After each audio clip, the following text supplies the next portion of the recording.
Sometimes in life we find ourselves with a limited amount of equipment, and it just so happens that right now I'm sat in my car left with just my phone and a laptop that I've bodged back into life to make a video on. This right here is a HP Pavilion 15 and has actually featured on the channel a good few years ago.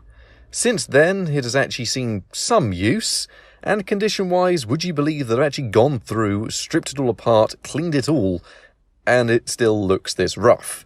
Featuring the rather fascinating AMD A10 4655M APU, which is certainly a mouthful to say, it has an integrated HD 7620G graphics chip, but more interestingly also incorporates a dedicated Radeon 8670M. We've got 8GB of RAM, which is DDR3 clocked at some speed, I'm sure, and I've replaced the tired 1TB hard drive with a spare 240GB SSD, as when I got this laptop back, well, the hard drive was in such a state that it would promptly spend 15 minutes booting into a bloated copy of Windows 10, and then thermal throttled due to it running in excess of 115 degrees, so at least when I got it, it would double up as an oven. Since then, things are a little bit better, but still pretty dire. Now, it does come complete with a few loose keys and one missing key. I have no idea where the screws for the screen have gone, and don't even get me started on how it is to work on. I'm saving that for later on in this video. These HP Pavilions were one of the most common use cases for AMD's clever dual graphics setup. But what is that, I hear you ask? Well, in theory, it was actually quite clever. To sum it up very briefly, back when AMD was releasing a lot of the frankly now redundant FM2 APUs, probably around 5 to 10 years ago, the idea was that when you buy these APUs, you would get a certain compatible Radeon graphics card, and they would run in crossfire together. So you had the APU graphics and your dedicated graphics card. Sounds great. And for some use cases, it genuinely was. But now ask yourself this in 2021, and actually pretty much anything post-2016 probably, how well supported is AMD's Crossfire? Not very well. And how much support did those APUs actually get? Well, they weren't exactly very well supported either. Now, what happens when their biggest use case was in laptops that have the build quality and design that makes drawings from a child look more competent? Well, then you end up with these HP Pavilions. What am I actually trying to say, though? Well, in theory, the idea behind these once common laptops is actually relatively sound.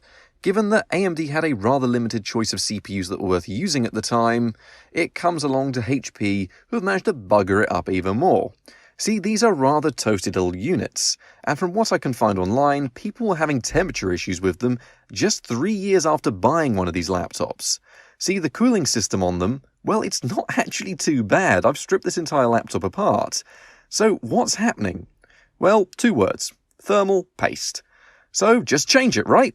Well, no. This generation of HPs doesn't require you to spend 5 minutes unscrewing a few bits just to change the thermal paste. You have to take the entire unit apart.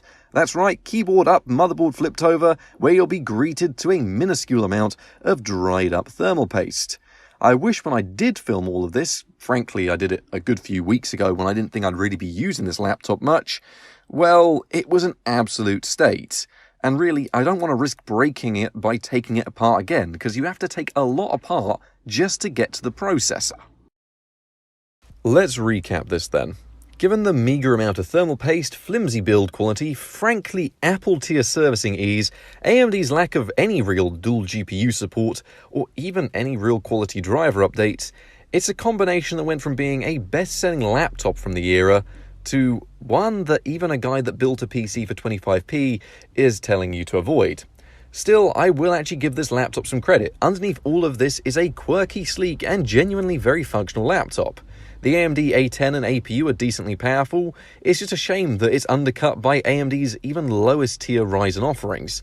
That's just how bad AMD was back then, that their highest end A10 chips, well, they've got nothing on the lowest end Ryzen chips. It's just, this laptop is so over-engineered inside, yet all the internals are just, like, they're almost good. They are almost good, but they are housed in such a cheap quality laptop. The keyboard flexes, the plastic scuffs easily, the charging port somehow even manages to push the charger out sometimes. The screen looks nice at least, but how actually is it to use? Because I've been doing a lot of complaining at this point. Well, I've put on a fresh copy of Windows 10 21H1, I think, which is the latest version to date, which is installed to an SSD, which does help majorly. Actually, multitasking and using the laptop works phenomenally, most let down by the horrendous keyboard as I'm sat here typing this in a McDonald's. The CPU handles plenty of programs being left open, and as I type this, Discord is installing, the Wi-Fi range is good, and even the battery life is good given it's still the original battery. It is just so close to being decent, but it's superseded by so many better and cheaper offerings. It feels like a dinosaur compared to even older Core 2 Duo laptops I've used. However, its main selling point was always the Radeon dual graphics, because all the money's gone onto those internals, and it seems like no money at all has gone into the, frankly, cheap and awful and nasty actual laptop. So how well is this thing holding up in the benchmarks? Starting us off with CSGO, which actually ran surprisingly well, considering a lot of older hardware I've actually gone back to test usually finds itself struggling to hit playable frame rates. In real-world competitive matches, it can even hit over 60 FPS still, but given that also requires you to be the last man standing for that to even happen, it was never really likely, especially when you try and play with a trackpad.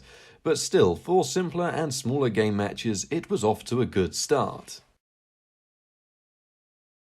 Fable Lost Chapters, a classic title, did try to seem and use the dual graphics quite well, with both cards seeing a degree of utilization. Higher settings, decent frame rates, and a native resolution, which is mostly what I've tried to target, unless I've specifically mentioned I haven't, is actually surprisingly doable on the laptop. There weren't even any real frame time issues, but that's possibly down to the CPU being a massive bottleneck. Either way, it was smooth enough that that didn't really matter. Now this one surprised me. Skyrim, at predominantly lower settings with a native resolution, actually ran even better than the last generation of consoles. If you forget what the PS3 version ran like, close to the Xbox 360 in terms of looks, but actually twice the frame rate. The CPU did seem to be taking quite the hammering though, and the dual graphics never really got an opportunity to stretch their legs here, which is a shame because this is one of the games that actually supported it really well. In combat and towns and cities, you would see the frame rate drop, but it was all still playable, so for Skyrim on the go, actually not too bad. Then finally I decided to give Civ 6 a quick test, as it can hammer any CPU, has really good dual GPU support, and I'm surprised it even supported this considering the drivers don't. But even then, the early game ran really well. Smaller matches also ran really well through to the late game. Larger games, of course, and busy late games did not run well by any chance, but by this point I had already realised plenty of classic titles ran well, and end up binging a load of RimWorld instead of doing more Civ 6 benchmarking. This doesn't of course change the benchmarks from last time I looked at this laptop, where even titles like GTA 5 will run okay within reason. It all comes down to what the CPU can manage, and what the dual graphics drivers feel like doing. So you've got about a 50-50 chance in a best case scenario that things actually run properly and the way you want them to. Other than that, they just won't run well at all. It's a shame the CPU can't manage much past 2013, and the drivers stopped supporting pretty much anything 2 years after that, as it's all really a bit of a mess, because if the graphics can handle it, the CPU can't, and if the CPU can handle it, well, chances are the drivers don't support it, so you are very limited with what will actually run on this hardware. Still, to round us off, I did run 3D Mark, the peak of utilization pretty much, and it just repeated this exact same information. That even is the best case scenario that the little A10 ends up being almost as much of an issue as the graphics card. But there was no presence of throttling, at least in terms of actual, the hardware and cooling, although the laptop did top out about 112 degrees, which is toasty, but that's about standard for a lot of modern laptops with dedicated graphics. Not so much the new Ryzen APUs, they seem to stay relatively cool, but on most new things with dedicated graphics, it still gets this hot. Still, in conclusion, there are some redeeming factors to this elaborate setup. Day-to-day tasks are incredibly snappy on the machine, and power usage remains incredibly low thanks to that APU setup.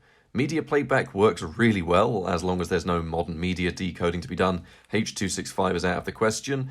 However, as someone that has had to painfully recreate all their assets on this machine and essentially make an entire video on the laptop using this laptop, well, it was rough. I had to convert all my files to WMV to allow HD video editing.